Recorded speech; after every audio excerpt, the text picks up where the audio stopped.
Well, as we keep moving through our agenda, one of the things I hope you see is that we're covering all different segments of the business community. Today, we're going to move to tourism. Tourism is one of the largest economic drivers in Montana, creating jobs both urban and rural.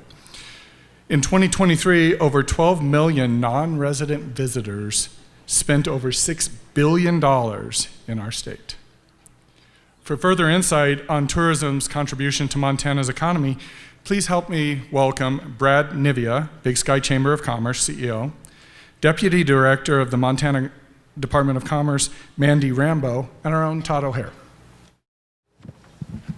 Well, this is a big subject, right? And I think it is a subject that it's brought a little bit of consternation among some in Montana when you think about tourism and is it wrecking the state and is there really a good contribution to the economy? And so I think we wanted to spend some time talking about this industry and its importance to Montana. So I'm just going to ask Mandy and Brad, each one of you, just kind of introduce yourself, kind of what your role is, and maybe a thought you might have about how tourism plays a role in what it is that you do. Awesome, thank you. Mandy Rambo, I'm the Deputy Director at the Montana Department of Commerce, and I get the pleasure of working with all of our programs, one of which is our tourism development and tourism marketing. I think for me, the one thing that I would want to really stress is that tourism business is a business and it is an economy driver in Montana. Regardless of how you feel about tourism, I think that that's just a fact that we have to acknowledge. 1 in 12 jobs in Montana are tied to the tourism industry. So I think it's how can we work together to keep that industry alive and well and look for ways to disperse tourism to some of our lesser visited areas. And I think that's what the department has really been focused on. We understand that the national parks at times can feel overvisited or unattainable for Montana citizens, but we have a lot of great, beautiful state parks, local community parks and attractions that you can go and visit. The number of Montanans that I talk to who've never heard of Makoshika State Park in eastern Montana, or for me, I'm born and raised on the High Line, so Wapkachugnan Buffalo Jump or Haver Beneath the Streets.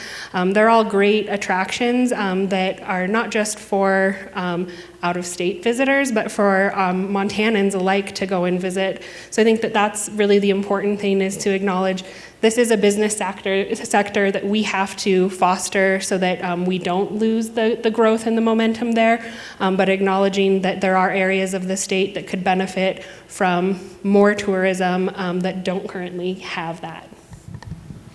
Brad, you represent an area that's talked a lot about when we think about tourism and activity in Montana. For sure. Good morning. My name's Brad Niva. I'm the CEO of Visit Big Sky. I've been in the tourism industry for almost 30 years now. My wife and I have owned 3 tourism companies in our careers, and found myself now in Big Sky managing a tourism economy. And I think about it as it is a tourism economy. I also find that tourism is an easy industry for any state to jump on board with and to drive jobs, to drive revenue, to make a very vibrant economy within a state. And when we look at the state economy of Montana, tourism is one of the largest things. It's $5.5 billion industry in the state. So often or not, I find that sadly our legislature and some of our members of our state don't appreciate tourism, and I wish they would, because it is a great thing. We're very lucky to have it. There are many, many states around the country that don't value tourism or are trying to get more tourism, and we're very fortunate we already have it. So Big Sky has a very unique space in that. We're growing. We continue to add hotels. We are an economic force within Montana. I'm not going to talk too much about Big Sky, but I am a huge fan of tourism in general as an economic driver for the state. So let's expand on that just a little bit. And I referenced it at the beginning about how there are some in Montana that are very critical of tourism. Like we see the Yellowstone series, right? And the number of people that I know is like, oh, I hate that Yellowstone series. It's ruined Montana. And there's this kind of finger pointing that goes on that it's the tourists that are wrecking Montana from the way that we used to know Montana, for those of us that grew up here. But I think it's worth spending a little bit more time just talking about this economic impact, this engine that this is driving for Montana. Yeah, I guess first I would say I think it's fair to say that the Yellowstone series maybe isn't the Montana that we all know and love. We wouldn't agree that it is an accurate portrayal of all of Montana. So I think that that's the first thing, is we have to acknowledge that it is a dramatized series, and it did bring visitation to Montana, but that's not the only thing that brought visitation to Montana. It does no longer film here, and so I think that we can kind of say that that impact from the Yellowstone filming has maybe started to dwindle or to move away from the impact that we were seeing when it was filming here. But we cannot dispute the fact that tourists bring money to Montana. They spend money, whether it's at hotels, motels, Airbnbs, or camping or campgrounds, restaurants, bars. They're going to buy retail. I moved out of state for about 9 years after I graduated from college, and every time my parents came down to visit me, I expected multiple huckleberry flavored items from my mom, and so I think that that's what visitors to Montana want as well, is they want to bring a piece of Montana back with them. So you think about just our Made in Montana vendors and the economy driver that we have there supporting small entrepreneurs who are making huckleberry jam or Montana-made dog treats, or blankets or clothing, whatever it may be. And so I think that we have to look at the full scope of what tourism brings to our economy before we say that it is something that's bad for Montana. And Brad, I know you want to talk tourism in general, but I think it's also important to point out some of the economic impact of Big Sky and the tourism that you see at Big Sky. So can you touch on both those a little bit? Sure. I think I'll back up a little bit just to the state sentiment. We use a lot of data now, and the fact that smart tourism now is asking we're recruiting visitors, but at the same time, smart tourism is actually asking residents, how do you feel about tourism in your community? Is it good? Is it bad? A modern tourism office today is surveying the visitor, but at the same time surveying the resident. And so I just want to make sure that we are listening. I also think we had a perfect storm. That Yellowstone TV show came out and just happened to have a global pandemic happen at the same time. And we saw a lot of people thinking Montana was the place to escape from the larger cities. And so we had this pressure put upon Montana, and I think that's release valve is now leaving. In 2023, we did something called a resident sentiment survey. We asked the residents of Big Sky, how do you feel about tourism? And it was not positive, we'll be absolutely honest. But we're doing that survey again in January to come back and rethink about tourism, because we think the pressure release valve has now been released because of COVID. So Big Sky in general, though, as an economic driver, you may or may not have been to Big Sky, but if you haven't, we encourage you to come and check it out. It is quite a phenomenon that's happening within Montana. It's a major, as I said, economic driver. It's now 5% of the GDP of the state of Montana is coming out of this very small part of Montana that has 3,700 people. But on an average nightly basis, we're hosting anywhere from 10,000 to 12,000 visitors a night. And so that continues to drive the economy. The property taxes that are happening in Big Sky are collected in Big Sky, but they are being used throughout the state. The legislature, we're trying to educate them on that fact that Big Sky is a big machine for the state, and we're happy to be part of that role. But at the same time, when it comes to Big Sky needing something, be it infrastructure or some other things, we are certainly trying to ask the legislature for that. I think we're also looking for some respect, and I'm not saying Big Sky in general, but I'm asking for respect for the tourism industry. Every single session, we are having to go in front of committees and fight for tourism dollars because we find the legislature, for some reason, does not value tourism. And I don't know why they think that. If you really look at think about your portfolio of your retirement plan right now. Like if you're I'm in my mid-50s. I'm making sure I'm ready to retire in maybe 10 years, and I have some stocks, I have some bonds, I have some other things. If you're younger, maybe you have crypto. Think about that same thing in regards to an economy of a community, be it a county or a city or even the state. You want diversification, you want manufacturing, you want logging, you want services. And lucky enough for Montana, we have tourism. And so why are we trying to hold down tourism? And I continue to find ourselves every year or every other session defending tourism, trying to keep money going towards tourism, because it's one of those things, if you water it and plant it right, it grows and it is a generator for the community. So the legislators in the room, I don't know why you don't like tourism. I wish you would like it more, because it's a killer economy and we should be very lucky to have it. And I think some of this tension that we see around tourism is this thought that tourists are coming to Montana, they're visiting, and then they're buying up a house and they're moving here, right? And they're displacing Montana residents. You've done some work on this, Mandy, and that's not exactly what we see happening. Yeah, I think Brad kind of hit the nail on the head. We had a global pandemic, and Montana opened up business doors well before many other states in the wake of that pandemic, and people saw Montana as a reprieve. And the data does not show that visitors are who are buying up the property, and that visitors are the ones coming in to specifically find a house. They're visiting, they're spending their money, and then they are leaving. That's not to say that some visitors don't buy up a house, but the majority of that is not substantiated by the data that we have seen. And I think that we've also seen that trickle down. In a post-pandemic world, I think we're all very aware of what the housing market is like in the state of Montana. I know at Commerce we are, because we also house our housing division as well.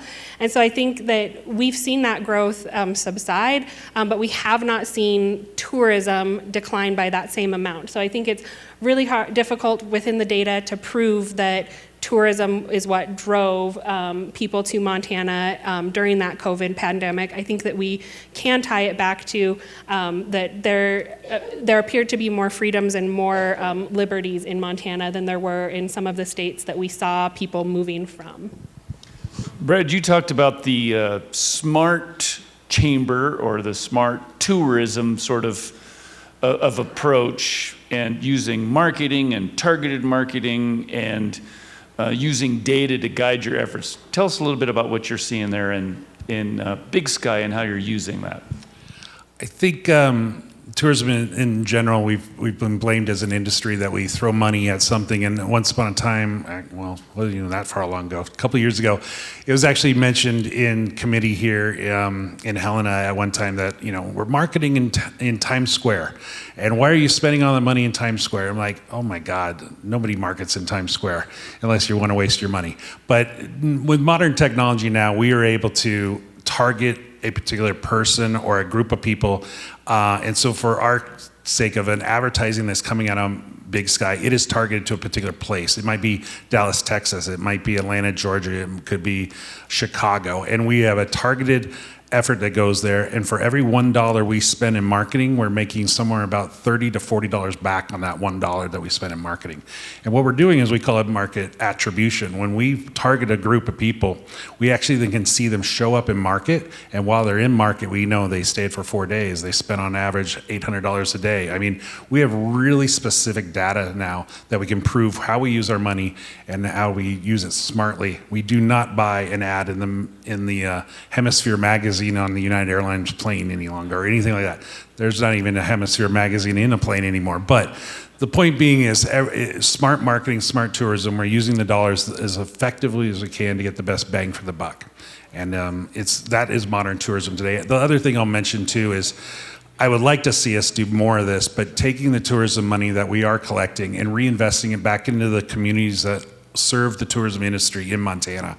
And that might mean investing in some money that was collected from tourism, but it invests in a new boat ramp or a dock so that we have ADA compliance or things like that. So residents can benefit from it as well as a tourist. And I think that's that reinvestment of a smart tourism today, is to make our residents appreciate that tourism is giving back to our communities and to our state. And if I can just jump in, I think from a marketing perspective, I hope that most of you know that we have a new state brand that we released in May of 2025 with the governor at the Bucking Horse Sale in Miles City. Before anybody says anything, I'm just going to address the Montucky Cold Snacks logo and how it is potentially similar to the branding. For those of you who don't know the Montucky Cold Snacks story, they visited Montana in the 90s and they liked our historic license plate. So those of you who remember the light blue license plate with the colored design with the mountains on top, I think it's still an option for you to have as a license plate. That is where our brand came from, is we're looking back at how do we celebrate Montanans in Montana doing things that Montanans love to do. So the new brand is focused on the people, the places, and the stories of Montana. And we want our brand to feel authentic. So where prior in some of our marketing, if we were marketing a rodeo, we might have like cleaned up the dirt on a bull rider's fingernails. That's not happening because that's real. You're gonna get dirty at a rodeo, like that's just gonna happen. So it is really the authentic Montana, and I think what that marketing does is it makes sure that we're bringing the right people to Montana. So we are setting expectations for, if you're going to go to the Bucking Horse Sale in Miles City, this is what it's going to look like and this is what it's going to feel like, so that we aren't bringing someone who thinks that they're going to have a 5-star dining experience in Miles City, because that probably isn't going to happen. You'll probably get a great burger and some great pie, but it's not going to be a 7-course meal in Miles City. I would also just say that in addition to our new brand, which for those of you who are unaware, came as a result of Senate Bill 540 from the 23 session, which was then reiterated through Senate Bill 409 in the 25 session. Our focus is on undervisited and rural Montana. So it is really that dispersal of tourism and how we drive tourism in areas that haven't realized a full tourism potential. And I think that this brand allows us to do that because it is focused on how Montanans celebrate Montana. The last thing that I would add is that a new focus that we hope you see in our future marketing is also putting Montana brands into the marketing as well. So if we can work with a Montana manufacturer who builds campers or someone who makes outdoor gear, utilizing that in our marketing as well. So being able to hit multiple industries at one time in the marketing that we are pushing out. And I will just reiterate what Brad said, we don't market in Times Square. I believe last session it was talking about downtown Chicago. To be clear, I've gone through every single invoice and we do not pay for billboards in downtown Chicago. So I think that marketing has changed, and that was the impetus for the brand change. It had been 16 years since we had updated our brand, and when I think about my haircut from 16 years ago, it's a good thing that I don't have that anymore. So it was time for a change, and I think that while our old brand served its purpose in that time, this new brand feels more authentic and more genuine, maybe a little bit retro and a little bit nostalgic, and that's the point. And so we have seen great resident sentiment from it. If you have not watched the Section A budget subcommittee, I would encourage you to listen to our chief marketing officer in December talk about the data that we have from the resident sentiment on the new brand. It is being very well received and people appreciate it. The only caveat I would say is that I wish that Montana truck was a Ford. As someone who grew up on farming and ranching as a Ford girl, it breaks my heart that it's a Chevy. I think we just had General Motors join as a new member. Hope you didn't hear that. Sorry. Let's stick on this marketing piece for just another minute. There has been, particularly in the last few sessions, real tension about, Montana's spending enough on marketing. We don't need to market Montana for tourism. We're overrun with tourism. Let's take that pocket of money that is being generated from bed tax dollars and let's take it away from our marketing efforts and use it somewhere else. Brad, let me start with you. What's the fallacy of that sort of thought process?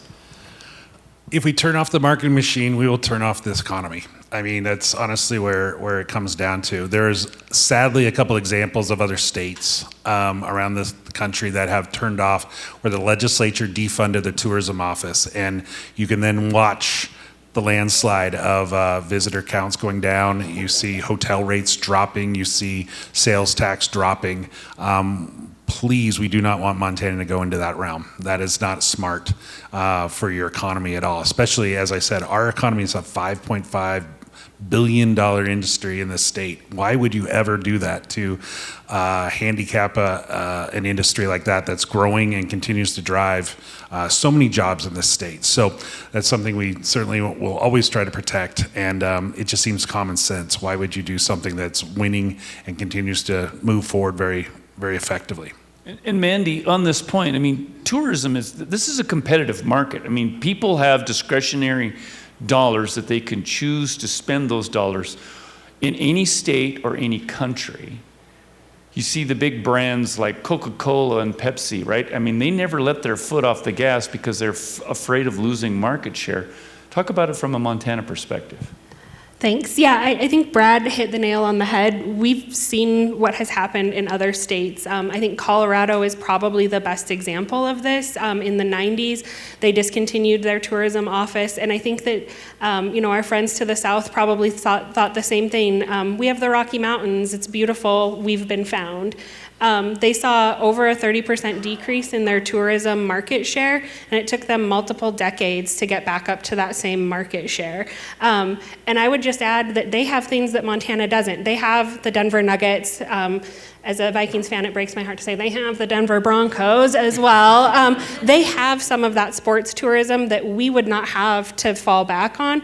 So when we're talking about a 30% loss in market share, that's likely a larger loss for Montana, where we don't have some of that competitive professional sports to fall back on. I think that it's very short-sighted to say that we should move the bed tax money for property tax relief, especially when we look at taking the portion that comes to commerce for marketing. I think it was around $400 per household, but that's in year one. And then as bed tax goes down, that becomes $300 or $200. That's not even covering a family of four's groceries for the week or for the month.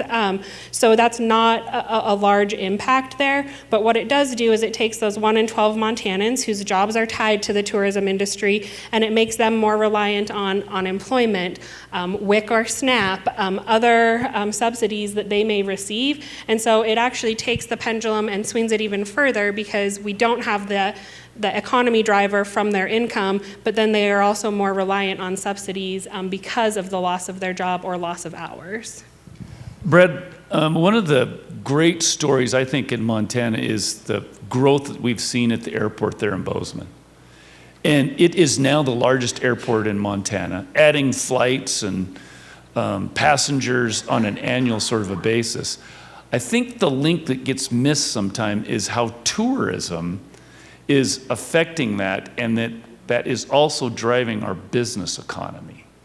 For sure. I think a lot of people don't understand how the flight industry works, and I'll just give you a quick 30 seconds. But basically, if you look at Bozeman right now, we have about 23 direct flights all over the country.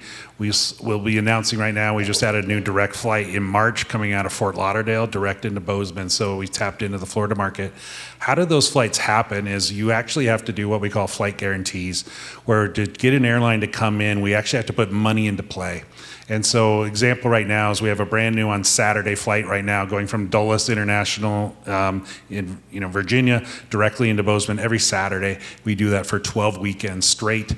The way that flight happens, it's not because United goes, oh, well, I think we should go into Bozeman. It's we as a community coming together, putting up $250,000 of flight guarantee. We guarantee United Airlines that we will have 80% capacity on that flight over the next 10 weeks. And we're putting tourism dollars into play there. So Lone Mountain Land, which is one of our big developers in Big Sky, is putting up a third. Bozeman's Tourism Business Improvement District put up a third, and Big Sky Resort put up a third. And that $250,000 sits in an account and is a line of credit. And if United does not hit their load rate, we have to pay them for those empty seats. And that model, though, sounds odd, and maybe you didn't even know that's how it works, but we've been doing that for over 15 years, leveraging our tourism to drive these flights. And what we've turned into now is that United goes, that is actually a really good market for us. Let's take the guarantee off. We'll now make that a full-time flight. That's now why Bozeman has 3 direct flights into New York every day, 2 flights into Boston every day, 3 flights into Dallas every day, into Atlanta. We've used tourism as a leverage to get us those flights, and then we've proved to the airlines that we could actually keep those flights full. But tourism is the link of why we have those flights that are now benefited all of our businesses, and everybody gets to benefit that. And I know some people who live in Helena now drive to Bozeman for a flight, or if you want to take advantage of Southwest, because we're now one of the only Southwest airlines airports because of that. But again, that's tourism driving these things that all residents of Montana get to benefit from. Yeah, I think that's the point, is that it's not just for the tourists that are coming in here. Now we're seeing businesses say, I can open a business, open a branch, invest in Montana because I have access out and into Montana. And that's being anchored by the tourism industry to get that started. So we've seen a real change here. So we're in the last minute here. Final thoughts from you, Mandy. Yeah, I would just jump off of the point that you were just stating. Tourism assets are for Montanans as well. So when a community uses tourism grant dollars to build out their trail landscape for visitation, that's for citizens to use as well. That improves the community for the citizens. When hotels are built, that helps for friends and family who are coming to visit. I would love to have a place to put my in-laws that's not in my own home. And so I think that that is something that helps citizens, and we need to recognize how tourism helps citizens and how it helps businesses. When we're looking to attract businesses to Montana, they want somewhere to show their friends and family off to when they come to visit. They need hotels when they have business professionals coming to visit their business, and they need amenities like restaurants, bars, and other tourism assets for their employees. And that's how we draw business to Montana as well. Brad and Mandy are like great partners of the Montana Chamber of Commerce. We do a lot of work together. It's an honor to have you here sharing your expertise. Thank you. Please join me in thanking them.